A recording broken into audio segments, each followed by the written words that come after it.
We're never going to get through this car show. We're talking to everybody. This guy's got a 65 howitzer with windshield wipers, a 65 Grand Sport convertible. I've got a 66, the last year for the nailhead. Maybe I'll find somebody to buy my 66 automatic bench seat. This has got a 4-speed, one of 548, or Hurst 4-speed with a giant shift knob, period style gauges. 401 nailhead with a Sun Super Tack from the late 60s. And this is not a restored car. It's just been spray painted beautifully on a rust-free body and frame. And it's an original car, and it is gorgeous. Round bell housing and all. Look how nice that frame is. I wish mine was that nice. What's inside? Nothing. Dusty. Your frame's in a lot better shape than mine. This car is not restored. I know, you mentioned that to me. Neither is mine, but mine needs it. You just painted. Yeah, this looks like a southwestern car. Positive traction. Look how clean. This has got to be an Arizona, New Mexico car. Boise, Idaho. Really? Be good if you had two of them, the 65 and my 66. Mine's red with a black interior and a white top. And the 401 nailhead. Single braking system from Boise, Idaho. 4-speed. I love looking underneath cars, especially when they're survivor cars. Look how clean this is. A little bit of dust in the frame. Ah, love it. Wish mine was as nice as this. 4-speed bucket seats with a consolette. We're not making much progress at the Saratoga Concours. We're talking to too many people and having too good of a time. Shaker hood? No. Ram air induction. 351, 390. What's this Mustang got? Hot rod sees the light. Yeah, the 428 Cobra Jet V8. I think this is a 68 and a half. 68 and a half. I remember that magazine article. 1968 and a half Mustang 428 and a little body pony car. What a beauty. 428 Cobra Jet. And they had the 429. I can't keep the numbers straight. Tasco Cobra Jet. That is cool. I think I see a picture. Let's see if we can sneak our hand in here without getting in trouble. A photograph of the car on the assembly line, some car. Oh, that's a postcard. Oh, it's a postcard. I thought it was a photo of some car that maybe somebody had bought brand new. This is your car? Yes. Oh, I'm trying to be very careful. Oh, no, we're all here. It's a postcard of the Mustangs coming down the assembly line. Yep. See? Yeah, Dearborn Assembly Line. I was there at the Ford Museum. There you go. Metallic blue. Acapulco, they call it. Acapulco, and a nut and bolt restoration down to the daubs and chalk marks and stampings. Yep, and underneath too. Proper clamps, proper everything. The proper finish, the proper stickers. No, proper, it would be. No, proper as I know how to make it. Now, this signifies what? I have no idea. I haven't a clue. WLPR23. I know some guy was showing me his Hemi said 7 or 70 for the size tire, F70. I've never seen two scoops have the same writing on it. So I don't probably each assembly line had their own way of doing it. You want to hear something really weird on the Corvairs that nobody knew until I went to a Corvair show in, where were we? Just outside of Detroit.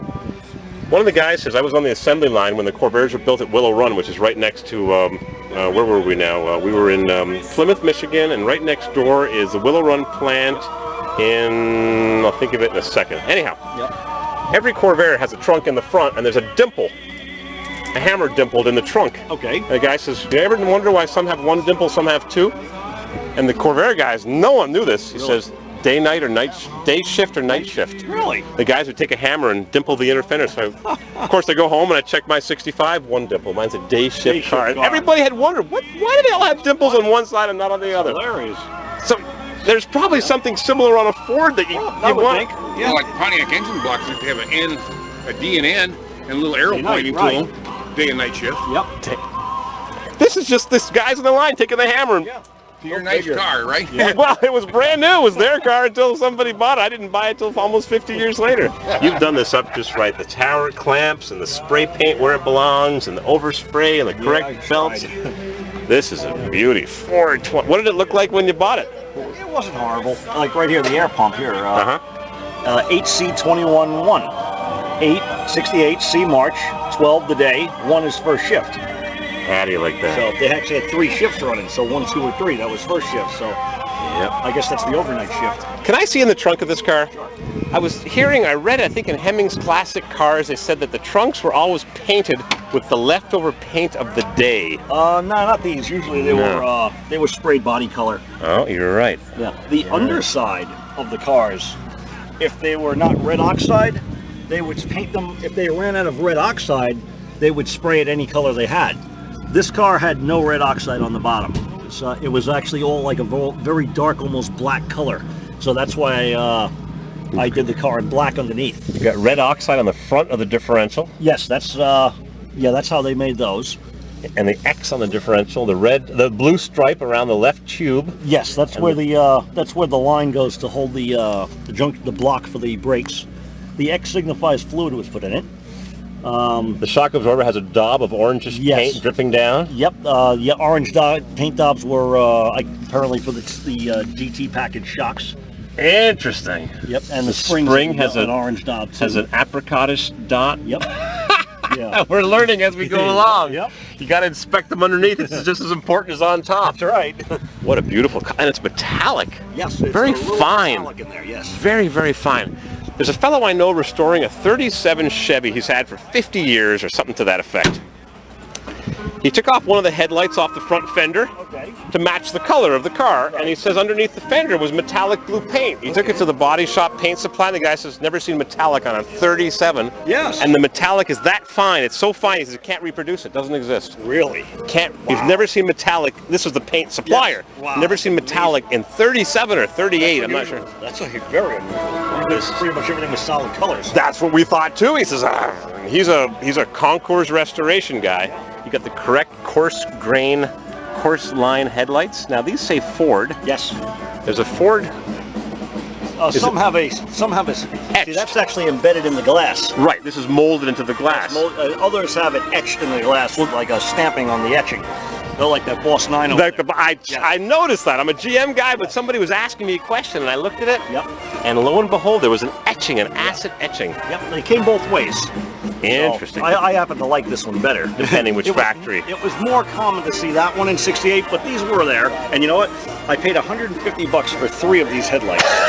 And $5 for one, a fourth one. Don't turn them on, because you know what happens. Poof! I actually do turn them on. That's why I have 2 spares. They repro these now with a halogen bulb. I saved up zillions of these years ago. Yep. And 30 years ago, you'd put them on, they'd burn out. And I've still got a car with a couple of original headlights, a couple of them with the original headlights, and they still work. Go figure. Go figure.